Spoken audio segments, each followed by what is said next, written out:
The receptionist had kind eyes and a practiced calm that comes from spending years in rooms where people arrive with grief and leave with paperwork. She looked up when I walked in, gave me the standard sympathetic smile, and then said the thing that changed everything. "Mr. Holt, good to see you again.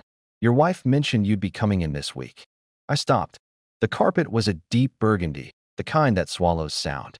The office smelled of printer ink and old wood and something faintly floral, an air freshener trying too hard. I stood in the middle of that quiet room and replayed what she'd just said.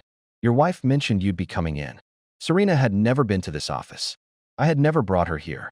The first appointment, the initial call after Uncle Raymond's death, I had handled alone, from my car, parked outside our house while the kids were at school and Serena was at her yoga class. I had told her about it that evening, over dinner, in the vague way you summarize a phone call. "The attorney wants to meet. Sometime next week." Something about the will. She had nodded and said, "Of course, honey. Whatever you need." "I'm sorry," I said to the receptionist. "When was my wife here?" The woman's smile didn't falter, but something moved behind her eyes. A recalibration, a quiet alarm. "Last Thursday," she said. "She came in to clarify a few preliminary matters." A pause, precise and surgical. I assumed Mr. Grieve would have mentioned it. I told her I was sure he had, and that I'd simply forgotten. Then I sat down in one of the chairs by the window and looked out at the parking lot and tried to breathe normally. My Uncle Raymond died on a Tuesday in October, 3 weeks before I walked into that office. He was 67, a retired civil engineer who had lived alone in the same house in New Haven for 30 years, driven the same truck since 2004, and eaten breakfast at the same diner every morning without exception. He never married. He had no children. He kept a vegetable garden in the backyard, read thick biographies of dead presidents, and called me every Sunday at 7 in the evening without fail. He was the closest thing I had to a father after my own died.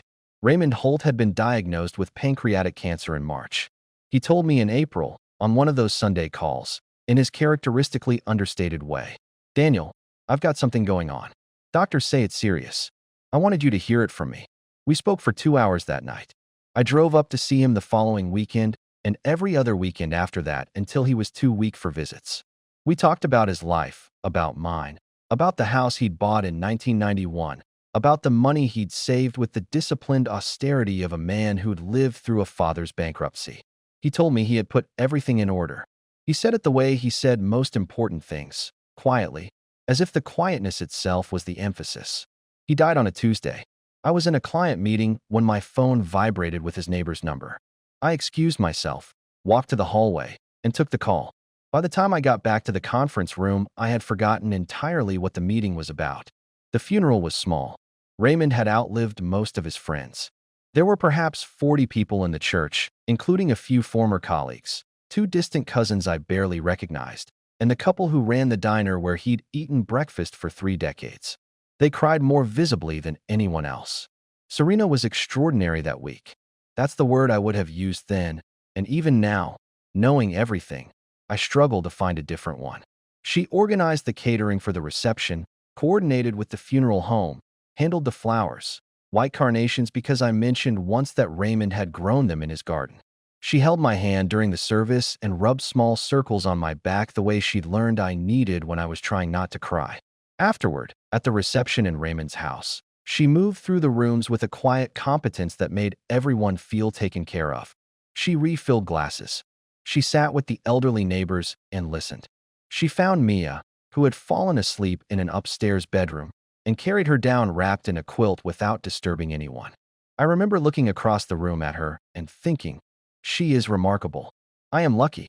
Ethan, 11 and already developing the angular seriousness that would define his face as an adult, had stood beside me through most of the service with his hands in his pockets, occasionally leaning his shoulder against my arm.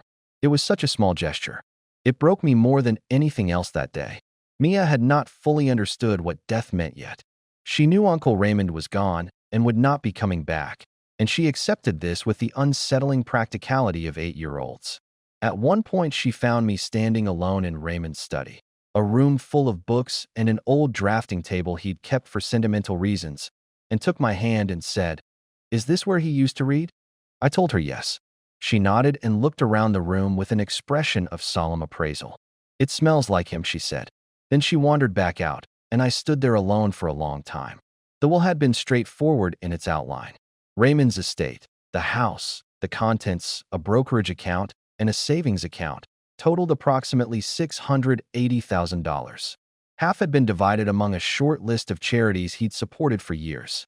The remaining half came to me, the house itself and $340,000 in liquid assets. The attorney, Mr. Grieve, was a compact man in his mid-50s with silver hair and the brisk efficiency of someone who considered precision a form of kindness. He had called me 2 days after the funeral to schedule an initial meeting. I had told Serena that evening, as I mentioned. She had been washing dishes at the sink and had turned briefly, nodded, and turned back. Of course, honey, whatever you need. Those words, which I had absorbed as warmth, now felt different. I sat in the burgundy-carpeted waiting room and turned them over in my mind like a stone you find on a path. Unremarkable until you look at the underside. Mr. Grieve appeared in the doorway precisely on time. He was professionally warm, precisely as before, and showed no visible reaction to whatever the receptionist may have told him in the 30 seconds between my arrival and his appearance. We shook hands. I followed him down the corridor to his office. He offered coffee. I declined. He opened a folder and began walking me through the estate's summary, asset values, timeline for probate, transfer documentation. His voice was measured and clear. I was listening and not listening simultaneously, the way you do when part of your mind is stuck on something else. Then, about 12 minutes in, he paused and glanced up from the folder. "There's one matter I want to address before we proceed," he said, "regarding the property title." "All right," I said. He looked at me in a way that was carefully neutral, the look of a man choosing his words with deliberate precision. "I want to make sure we're aligned on how you'd like to structure the transfer. Given the conversation earlier this week, I want to confirm your preferences directly with you." The room was very quiet. Outside the window, a car moved slowly through the parking lot. "What conversation?" I said. "Earlier this week." Something shifted in his expression, a fraction of an inch, no more. The practiced neutrality tightened almost imperceptibly, the way a cable pulls taut before it snaps. "I may have spoken out of turn," he said carefully. "Why don't we start from the beginning? What makes here psychologically devastating is not the revelation itself. It is the speed with which Daniel's mind moves to protect itself from the revelation. When the receptionist delivers her offhand remark, Daniel's first instinct is not suspicion but performance. He smiles, says he must have forgotten, and sits down. This is textbook rationalization. The psyche's first response to destabilizing information is almost always to find the most comfortable explanation and inhabit it quickly. The extended flashback to Raymond's death and the funeral serves a precise psychological function.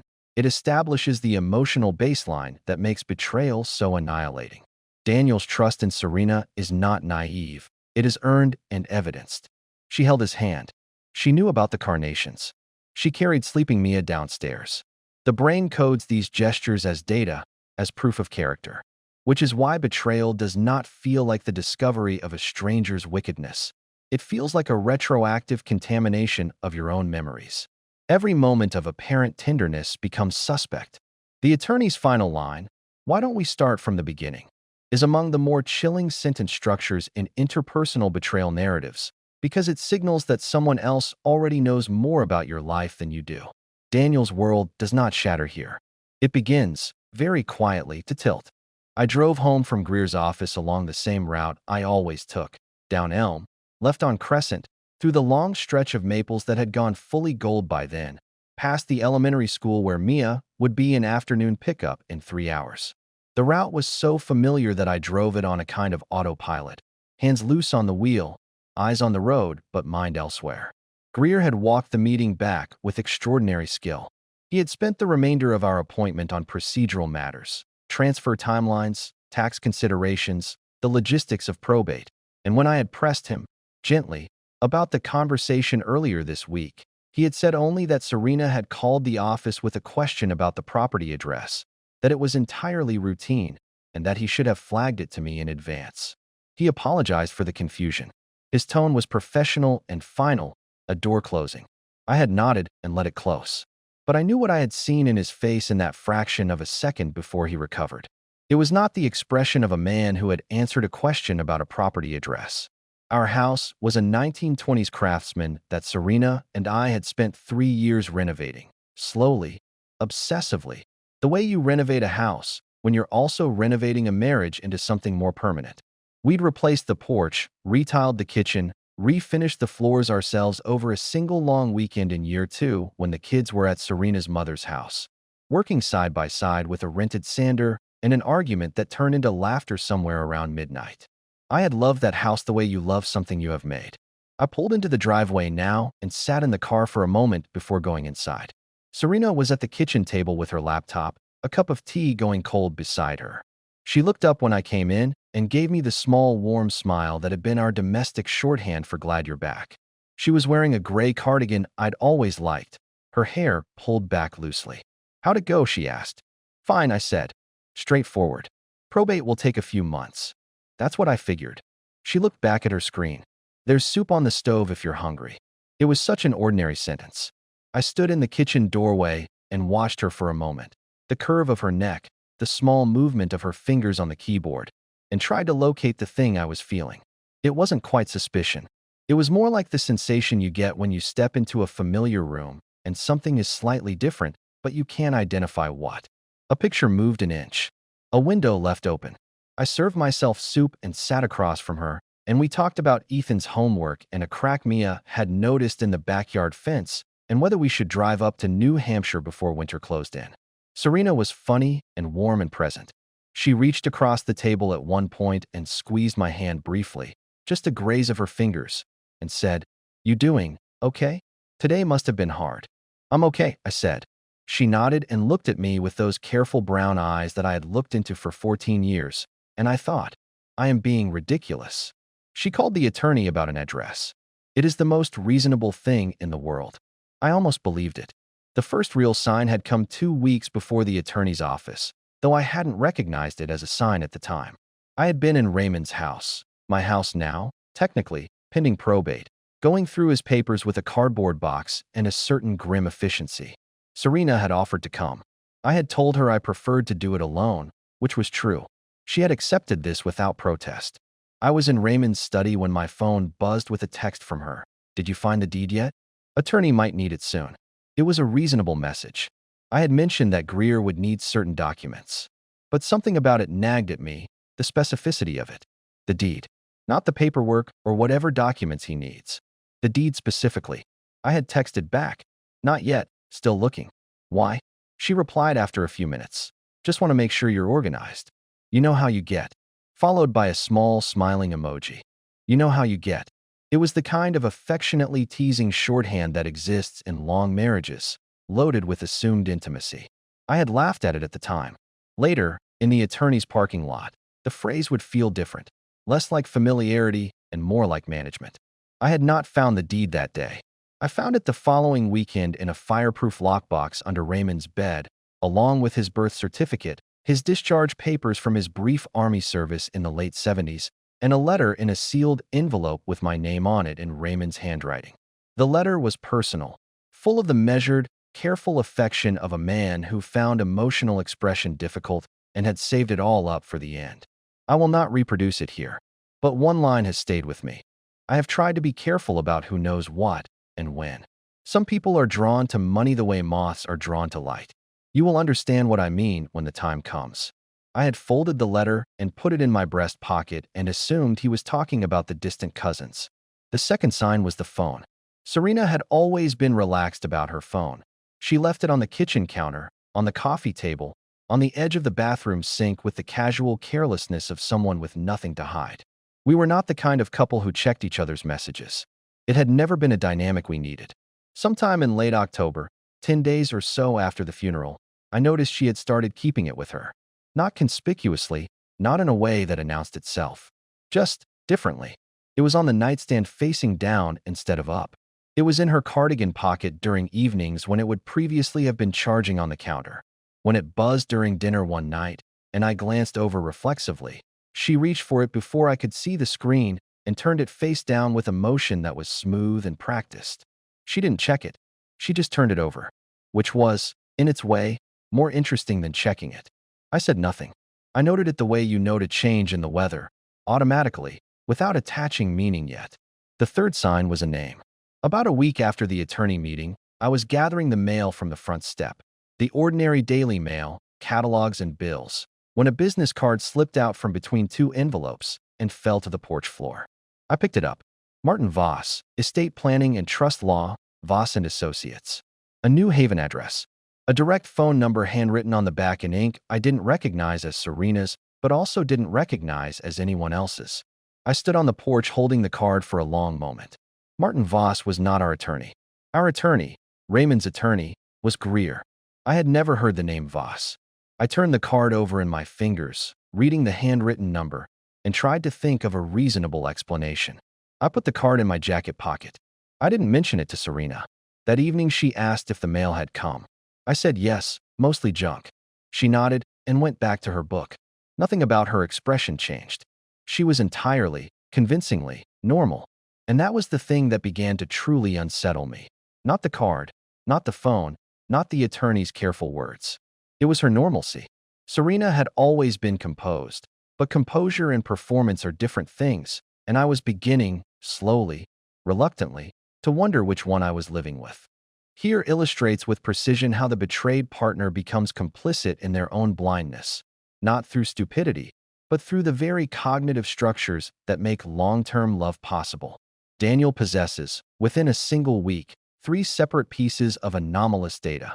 Serena's oddly specific text about the deed, the changed phone behavior, and the mysterious business card. Each piece, evaluated in isolation, has a plausible, innocent explanation. The mind of a trusting spouse does not evaluate these pieces together. It processes each one separately, discards it, and moves on. This is what psychologists call motivated reasoning, the tendency to evaluate evidence not by its objective weight, but by how much we want the conclusion it implies to be true or false. Daniel does not want to believe his wife is betraying him during his period of grief, and so his brain helpfully provides alternative explanations for each data point. The text was reasonable. The phone is just a habit. The card could be anything. What makes this pattern particularly insidious is the way Serena's performed normalcy reinforces it. The human brain interprets behavioral consistency as evidence of innocence. We believe people who act normally are being normal. What we fail to account for is that experienced deceivers do not act nervous. They act like themselves because they have made a decision and are living with it, and decision-making ends anxiety. The very thing that reassures Daniel, her calm, is, in retrospect, the most damning evidence of all. I looked up Martin Voss on a Wednesday night in November, sitting at my home office desk with the door closed, the house quiet around me. Ethan was asleep. Mia had been asleep since 8:30. Serena was downstairs watching something on television. I could hear it faintly through the floor, a murmur of voices and occasional music. Voss and Associates had a professional, unflashy website. Estate planning, trust administration, probate navigation, asset protection. Martin Voss himself had a headshot and a brief biography. 22 years in practice, specializing in high-value estate transitions, formerly with a larger firm in Hartford. The address was on Chapel Street in New Haven, not far from Greer's office, I noted, though that was probably coincidental. I stared at his photograph for a while. He was perhaps 50, silver-haired, with the composed expression common to men in legal portraits.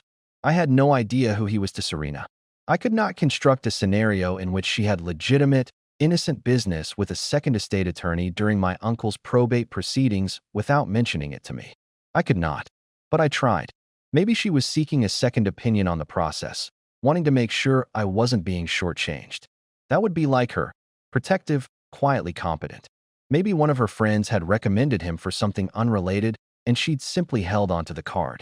Maybe I was building a structure of suspicion out of materials that amounted to nothing. I closed the laptop and went downstairs. Serena was on the couch with a blanket over her legs, watching a documentary about ocean conservation. She looked up when I came in, and her face did the thing it had always done. Opened, slightly, the way a room brightens when a lamp is switched on. "Can't sleep?" she asked. "Just restless." I sat down beside her. She shifted to make room, automatically, the muscle memory of 14 years. The documentary's narrator was describing the migratory patterns of humpback whales in a soothing baritone. I put my arm around her and she leaned into me, and I sat there watching a whale move through blue water on the screen and thought, I am losing my mind. This woman loves me. She carried my daughter downstairs wrapped in a quilt. She grew up in a family where money was scarce, and she has never once, in 14 years, given me any reason. Her phone buzzed on the cushion beside her. She reached for it without looking at me, glanced at the screen, and the lean of her body against mine changed. A barely perceptible shift, a tightening. She put the phone face down on the cushion. Who was that? I asked. Priya, she said, without a beat. She's been texting about the school fundraiser thing. Priya was Serena's closest friend. They'd met in a prenatal yoga class when Mia was on the way and had been inseparable since. The school fundraiser was a real thing. Serena had mentioned it last week. It was a perfect, frictionless answer. I nodded. She leaned back into me. The whale moved through its blue silence. I had not seen the name on the screen. I had no way of knowing if it was Priya. But I noticed that she did not respond to the message, even though she'd have responded to Priya's texts immediately. Always, with the enthusiastic back and forth of their particular friendship. She did not pick up the phone again for the rest of the evening. The conversation that changed my level of certainty happened by accident. I ran into a man named Garrett Cole at the hardware store on a Saturday morning in mid-November. Garrett was a partner at the architecture firm where I'd worked before going independent, someone I'd stayed loosely in touch with over the years. We stood in the fasteners aisle for 20 minutes talking shop, and at some point, the subject of Raymond's death came up, and Garrett mentioned he'd heard the good news about the estate. Good news? I said. Well, the inheritance. Substantial, from what I heard. He seemed to notice something in my expression. I might be misremembering the numbers. Where did you hear about it? I asked. He shifted slightly. I think Sarah mentioned it. Sarah was his wife. She ran into Serena at the farmer's market last month. I might have the details wrong. I told him not to worry about it and changed the subject. But on the drive home, I thought about the timeline. The farmer's market Serena attended was on Saturday mornings. Raymond had died on a Tuesday. That Saturday, 4 days later, Serena had been at the market while I was at Raymond's house beginning the grim work of sorting through his things. For days after his death, Serena had been telling acquaintances about the inheritance. I sat with that for a long time. That evening, I went to Raymond's house alone, telling Serena I needed to retrieve some documents. What I was actually looking for, though I could not have fully articulated it yet, was evidence of contact. Raymond had an old desktop computer in the study that he used for email and little else. It occurred to me, driving over, that if anyone had contacted him, or if he had contacted anyone, in the months before his death, there might be a record. The computer took 4 minutes to boot up. His email was still open. He had never logged out. I sat at his drafting table in the light of the desk lamp and scrolled through his inbox. There were medical appointment reminders, notes from the attorney's office, a few brief exchanges with his charity contacts about revised gift amounts. And there, from September 14th, 6 weeks before his death, an email from an address I didn't recognize. The subject line read, Estate Structure, Revised Proposal. The email itself was 3 sentences, professional and brief. Mr. Holt, thank you for the call yesterday. I've reviewed the revised structure, and I have some concerns I'd like to discuss before we proceed. Please call at your earliest convenience. Raymond had not replied. Or if he had, not from this account. I sat in the silent study for a long time, the glow of the old monitor the only light in the room. Revised structure. Someone using Martin Voss's email address, had been in communication with my uncle about his estate 6 weeks before he died. And the address matched the business card that had arrived in my mail, in November. I took a photograph of the screen with my phone. Then I sat there and listened to the house settle around me in the dark. The psychological architecture is built around a fundamental conflict between what Daniel knows and what he is willing to know. There is a clinical term for this state: epistemic cowardice, the deliberate avoidance of information that would force a difficult truth. Daniel researches Voss, sits with his wife, even notices the telltale pause in her body language, and still chooses, repeatedly, the comfortable hypothesis. What drives this avoidance is not weakness, but a very human calculus of loss. To fully accept what the evidence suggests would mean accepting not just that Serena has been dishonest, but that the marriage he believes in, the one with the renovated floors and the Sunday dinners and the hand that found his in the dark during Raymond's funeral, is built on something other than what he thought. The threat is not just relational. It is ontological. It touches his sense of his own perception, his own judgment. The detail of Serena discussing the inheritance at the farmer's market 4 days after Raymond's death is the pivot point of this section, because it reveals not just foreknowledge, but comfort with that foreknowledge. A person who had simply been told about the estate through normal channels would be unlikely to announce it 4 days after the man's death, while her husband was alone in a dead man's house sorting through his possessions. The timing suggests not information but investment. A person who had been thinking about this money for long enough that its existence felt natural to discuss. And then, the email. Revised structure. Raymond himself had been contacted by Voss, which means the question is no longer whether Serena knew about the estate early. It is how early, and in whose company, she first learned its details. I did not sleep that night.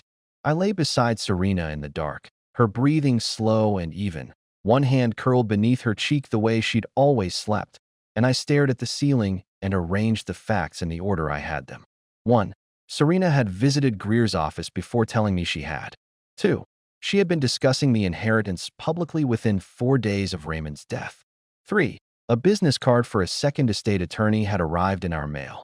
4. That attorney had been in contact with Raymond 6 weeks before his death, referencing a revised estate structure. Taken together, these facts did not yet prove anything specific. There were still innocent configurations I could imagine if I worked at it hard enough. But I was no longer working hard enough to imagine them. In the morning, I called Greer's office before Serena was out of bed and asked to speak with him directly. His assistant put me on hold for 4 minutes. "Mr. Holt," he said when he came on. His voice was careful in the way it had been at the end of our last meeting. "I need to ask you something directly," I said. I was sitting in my car in the driveway, the engine off, watching the kitchen light through the window. "When Serena came to your office, was it just a question about the property address?" A long pause, long enough that I knew what was coming. "Mr. Holt, I want to be careful here about attorney-client." "She is not your client," I said quietly. "I am." Another pause, shorter. "Yes," he said. "You are." "Then, I think you should come in again. This week if possible." I came in on Thursday. Greer closed the door behind us and did not offer coffee this time. He told me what he could within his professional boundaries, which was less than I wanted, but more than enough. Serena had come to his office 9 days after Raymond's death. She had represented herself as coming on my behalf. She was my wife, she said, and I was overwhelmed with grief and had asked her to gather some preliminary information. Greer had met with her briefly. She had asked specific questions: the timeline for probate completion, what documentation would be needed for the property transfer, and this was the sentence that landed like a stone dropped from a height: whether it would be possible to add a co-owner to the deed during the transfer process. Co-owner. She asked about adding a co-owner. I repeated. To the property, yes. He folded his hands on his desk. She framed it as wanting to ensure the family was protected. Given your profession, she mentioned the liability exposure architects sometimes face. She said she was concerned about asset protection. He looked at me steadily. I told her the transfer would go to you as the sole beneficiary as specified in the will, and that any subsequent changes to title would be a separate matter. I also told her I would need to discuss any significant decisions with you directly. Did she seem satisfied with that answer? A measured pause. No. I drove home in a state that I can only describe as a kind of strange, cold clarity. Not the hot disorientation of immediate shock, but something cooler and more precise. The feeling of a picture coming into focus after weeks of blur. Serena wanted to be on the deed. She had gone to the attorney while I was still in the first week of grief and tried to have herself placed on the title of a property worth, in the current market, somewhere north of $400,000. And she had done it without telling me. The next 2 weeks were the most difficult of my life, for reasons I hadn't anticipated. I had imagined that gathering proof would feel purposeful, that having a direction, a set of questions to answer, would provide its own momentum. Instead, it felt like waiting. Every day, I went through the motions of my ordinary life, working at my desk, driving the kids to school, having dinner with my wife, while running a parallel investigation in the margins, a secret world of browser histories and financial records and calls made from parking lots. I went back to Raymond's house and spent 2 full days going through every piece of paper I could find, photographing bank statements, correspondence, anything that seemed relevant.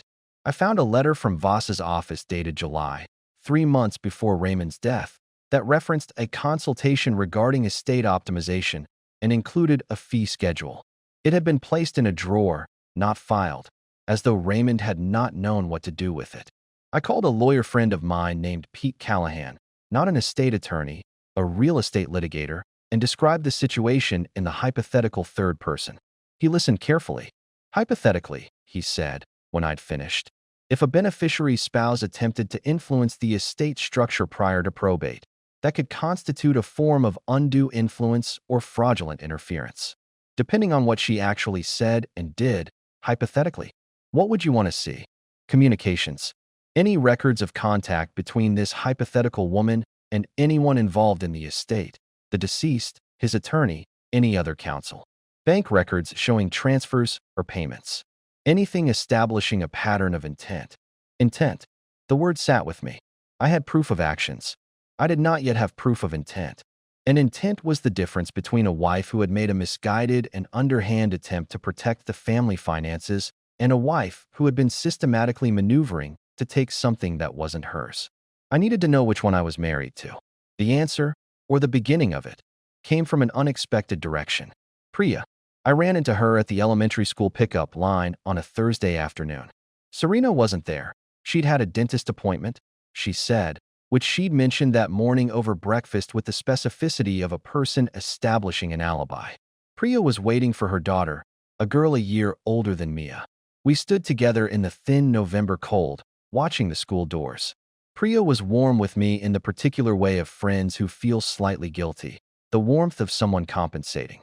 I noticed it the way you notice these things when your perceptions have been sharpened by weeks of low-grade hypervigilance. I asked, as casually as I could, how Serena seemed to her lately. Priya looked at me with an expression that I would later describe as the face of a woman deciding, in real time, how much truth to offer. She seemed a little stressed, she said. But she said the probate stuff is complicated, that you've both been dealing with a lot. Yeah, I said. Did she say anything specific? A pause. She mentioned the house might be harder to transfer than you expected. Harder how? Priya looked at her phone. Daniel, I don't think. I don't want to be in the middle of. Priya. I said it gently. Please. She looked up. There was something in my face, apparently, because her own expression shifted from protective friend to something more honest.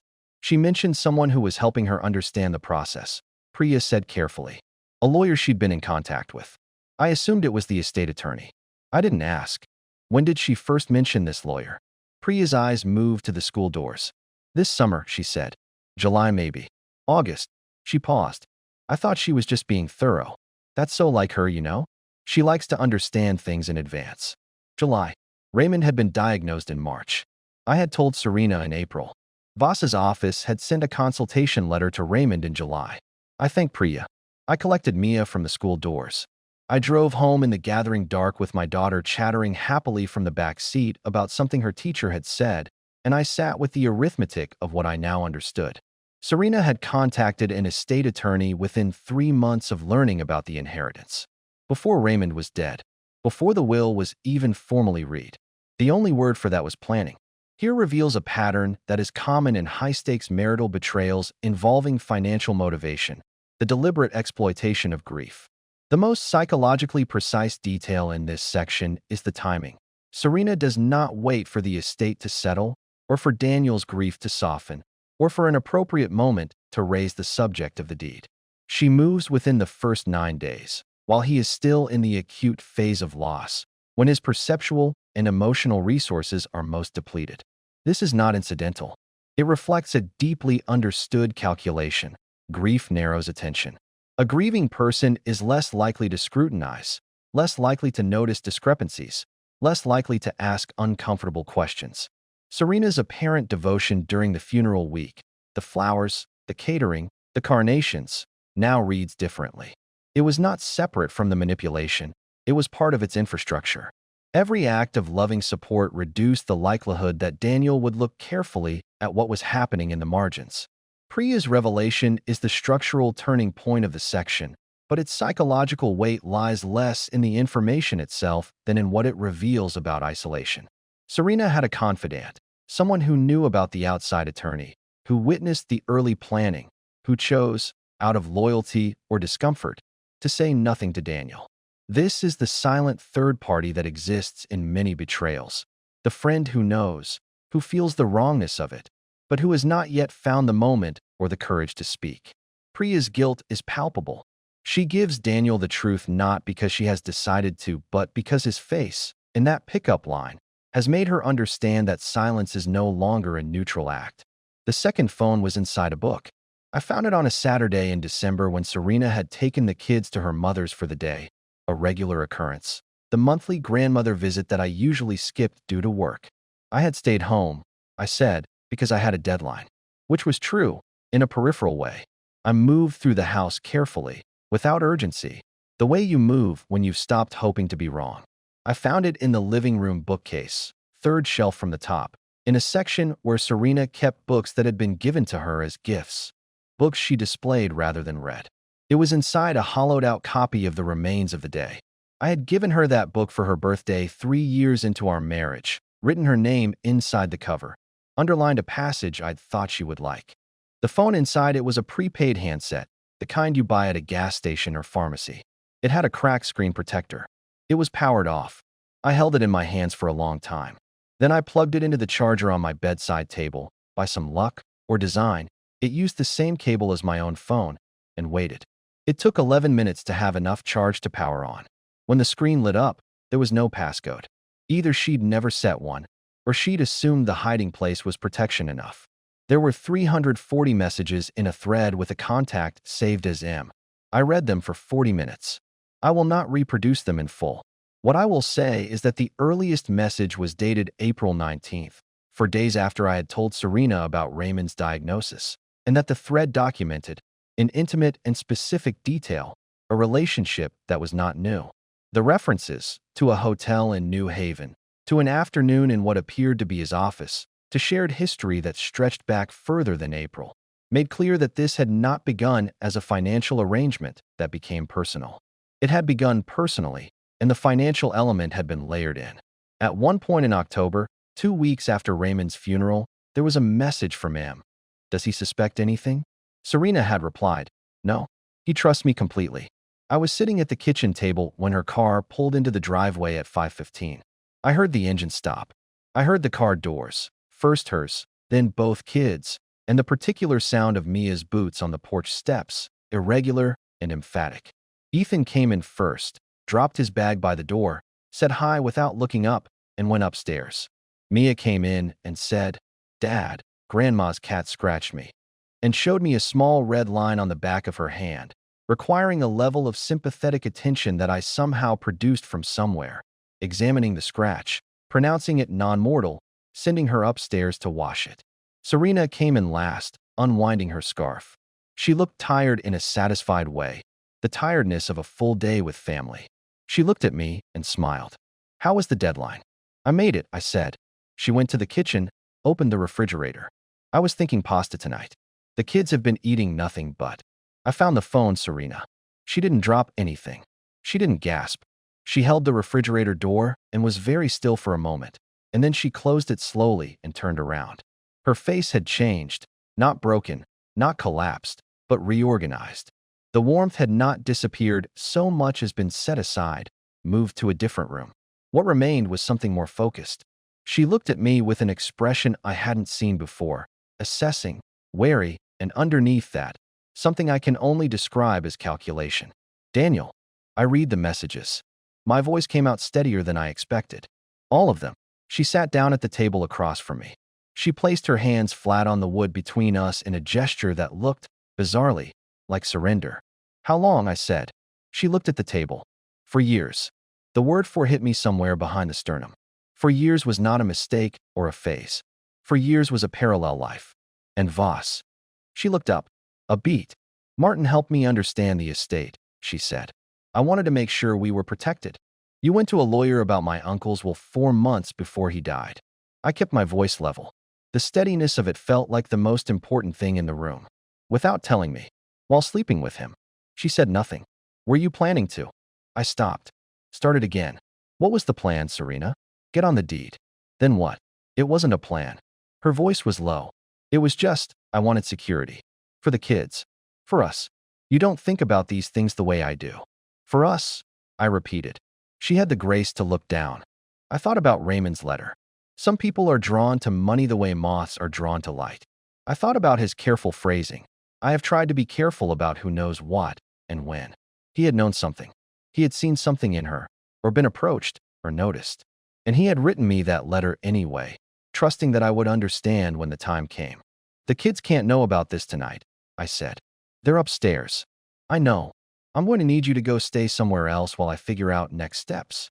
She looked at me then, really looked at me, and for the first time in this conversation her composure shifted and I saw something genuine beneath it. Not guilt, exactly, but a kind of grief. For what? I wasn't certain. For the marriage. For having been caught. Possibly for the version of herself she had been before. Daniel. Not tonight, I said. She got up. She went upstairs. 20 minutes later, I heard her wheeled bag on the hardwood, and then her voice with the kids, quiet and controlled, saying she was going to stay with Grandma for a few days. Mia protested. Ethan was silent in the way Ethan became silent when he understood more than you expected. I sat at the kitchen table and listened to the sounds of the house above me until the front door closed. The confrontation scene achieves its psychological power through contrast. Specifically, the contrast between what the moment should look like and what it actually is. Popular representations of betrayal confrontations feature volume, tears, plates breaking. What Daniel delivers instead is quietness. He says, I found the phone the way you might say dinner is ready. This is not emotional suppression. It is the behavior of a person who has been preparing, at some level, for this conversation for weeks, and who understands that his dignity lives in the register he chooses. Serena's response is equally revealing in its contrasts. She does not deny. She does not perform remorse. She pivots to justification. I wanted security for the kids, for us, which is a form of reframing that attempts to reconstitute her action as care rather than betrayal. This is a pattern common in people who have been living with a secret long enough that they have constructed an internal moral framework around it. She has been telling herself a story in which her actions were pragmatic, protective, even loving. The confrontation does not shatter that story immediately. It merely makes it no longer viable as shared fiction. The detail of the hollowed-out book is the scene's symbolic center. The Remains of the Day, a novel about repression, about the cost of loyalty misplaced, about a man who organizes his entire inner life around serving someone unworthy, was given to Serena by Daniel as a gesture of intimacy. That she used it as a hiding place is not ironic by accident. It is the image around which the entire betrayal crystallizes, the gifts of love repurposed as infrastructure for deception. Raymond's letter, recalled in this moment, reframes the entire story. He knew. He had tried to signal it. And Daniel had read the signal and aimed it at the wrong person. December became January in the way of difficult winters, slowly, with a gray persistence that felt personal. I told the kids 2 weeks after Serena left, sitting with them on the couch on a Sunday afternoon with the heating on too high and Mia's stuffed rabbit wedged between us. I told them in the language you use with children, that Mom and I were having a hard time, that we loved them completely, that nothing about that would ever change. Mia asked if they would have to change schools. Ethan asked if it was his fault. The second question nearly destroyed me. I told him, with everything I had, that it was not. That it was an adult problem, and that adult problems were not children's problems to carry. He nodded with the careful seriousness of a boy who did not entirely believe me, but who had decided to accept the answer for now. We sat together for a while after that and watched something on television. I couldn't tell you what. Just light and sound and the warmth of my children against me, which was enough. The legal process began in January with Pete Callahan's firm handling my interests and Serena's own attorney, not Voss, who had been quietly removed from the picture, representing hers. The divorce was, by the standard measure of these things, uncomplicated. No dispute about the inheritance. The house and the liquid assets were mine, unambiguously, by the terms of Raymond's will, and Serena's attempts to alter the estate structure prior to probate had not resulted in any documentation that could be legally enforced. Greer confirmed everything I needed to know. The family home we split equitably. The kids would split their time. I asked Pete, at one point, whether Serena or Voss had done anything that rose to the level of legal liability. He gave me the careful answer. Possibly, followed by the more honest answer. But proving intent and going through that process is going to cost you more than it's worth, financially, emotionally, and in terms of what it does to the kids. I thought about it for a long time and decided he was right. Serena and I had 2 conversations in those months that were not about logistics. The first was in February, sitting in separate cars in a school parking lot after a parent-teacher conference, the February cold fogging our windows. She called my phone and I answered, and she said, "I'm sorry, not for your benefit. I just need you to know I know what I did." I said nothing for a moment, and then I said, "I know." That was the end of it. The second was in March, and she told me when the relationship with Voss had actually begun, 6 years ago, at a charity event hosted by a mutual acquaintance, 2 years before I learned about Raymond's diagnosis. She told me she didn't know whether it had ever been about love or whether she had confused something else for it. She didn't ask me to understand. I told her I needed time before I could know whether I did. I thought about that a lot, about whether understanding and forgiving were the same thing, or whether you could have one without the other. The house in New Haven went on the market in April. I had considered keeping it. There had been a version of things in which the house became something, a project, a connection to Raymond.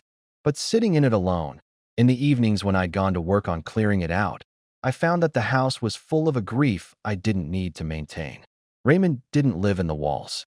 He lived in the Sunday phone calls I still heard in my head every week at 7 in the evening, and in the letter in my breast pocket that I'd read so many times the fold lines had softened to cloth.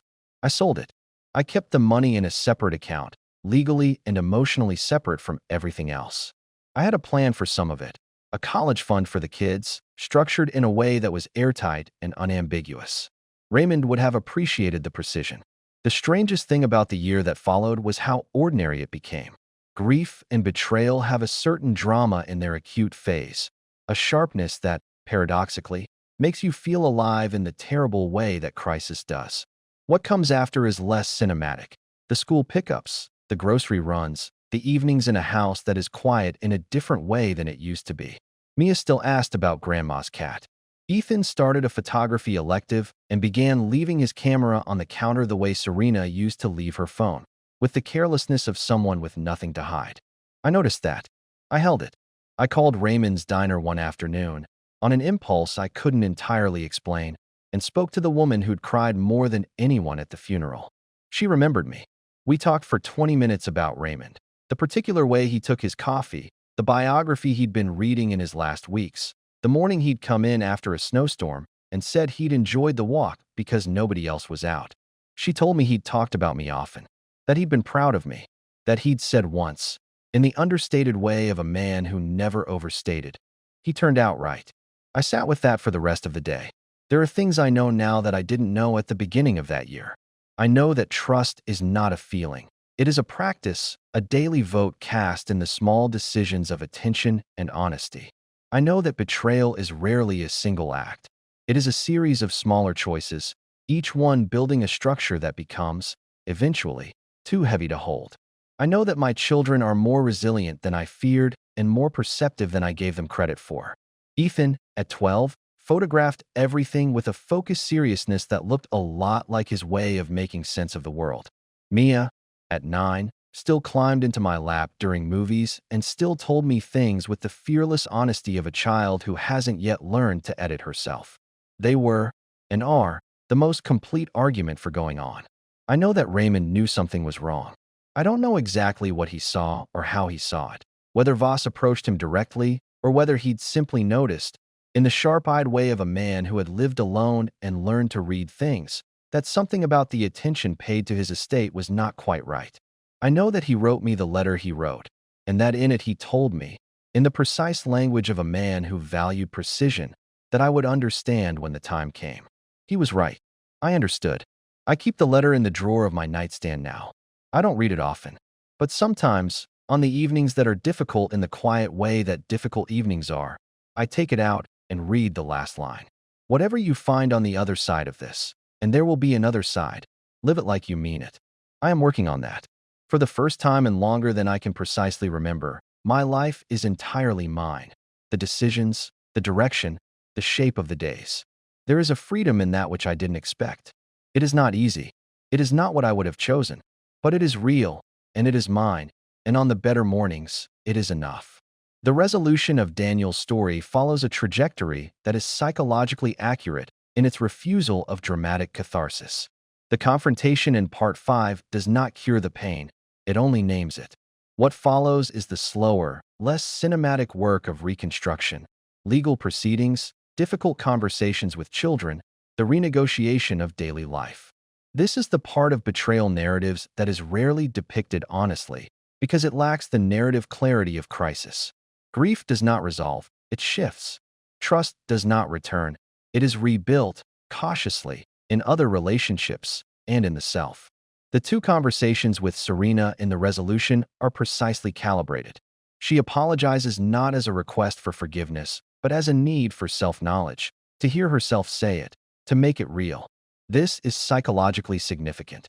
It suggests that she had, for years, maintained a self-conception that required the secret to remain internal. Speaking it changes her relationship to it. Daniel's response, "I know," is neither forgiveness nor accusation. It is acknowledgement, which is sometimes the most honest thing available. The detail of Ethan leaving his camera on the counter with the carelessness of someone with nothing to hide is the story's quietest and most powerful image. The father notices in his son the ease he once projected onto his wife, and the difference is that in his son, he has actual evidence for it. Trust, after betrayal, is not the same as trust before. It is more carefully placed, more consciously chosen, and in some ways, because it survives awareness, more durable. Raymond's final instruction, "Live it like you mean it," is the story's true moral center. It does not address betrayal or inheritance or marital failure. It addresses the question that outlasts all of these. What do you do with the life you have, once you've stopped pretending it is different from what it is? Stories of marital betrayal involving financial manipulation occupy a particular psychological territory because they collapse two categories of trust simultaneously: emotional and transactional. We accept, tacitly, that marriages involve both intimacy and shared material life. When betrayal operates across both registers at once, when the person who knows your grief also knows your net worth, and is working both simultaneously, it produces a disorientation that is qualitatively different from either form of betrayal alone. What Daniel's story illuminates, above all, is the distance between the person we believe we know and the person actually present. This distance is not produced by deception alone. It is produced by the interaction between deception and the observer's need to believe. Every marriage contains a mythology, a shared story about who each person is and what the relationship means. Maintaining that mythology requires the selective weighing of evidence, the preference for comforting interpretations, the small daily acts of chosen trust. These are not failures of intelligence. They are the conditions that make intimacy possible. Serena's betrayal was not impulsive. It was patient, planned, and conducted across years. This makes it, in one sense, more calculated and therefore more culpable. But it also reveals something true about the psychology of long-term deception. It requires the deceiver to construct and maintain an internal narrative in which their actions are justifiable. I wanted security. I wanted to protect the family. These are not lies she told Daniel. They are, partially, lies she told herself. The human capacity for self-justification is elastic enough to accommodate almost any behavior, provided the behavior is surrounded by enough genuine affection to feel consistent. Raymond saw something. He could not name it fully, perhaps he did not want to, but he left his nephew a letter that functioned as both inheritance and instruction. Be careful, understand when the time comes, live it like you mean it. These three imperatives map neatly onto the three phases of recovery from betrayal: caution, clarity, and reconstruction. They are also, it turns out, a reasonable summary of what it means to live honestly in relation to other people. Nearly a third of long-term marriages encounter some form of significant financial or emotional betrayal. Most of those marriages do not survive it. The ones who do, not necessarily the marriages, but the people, tend to emerge with something that cannot be manufactured in easier circumstances, a cleaner relationship with what is real. The loss is real. The grief is real.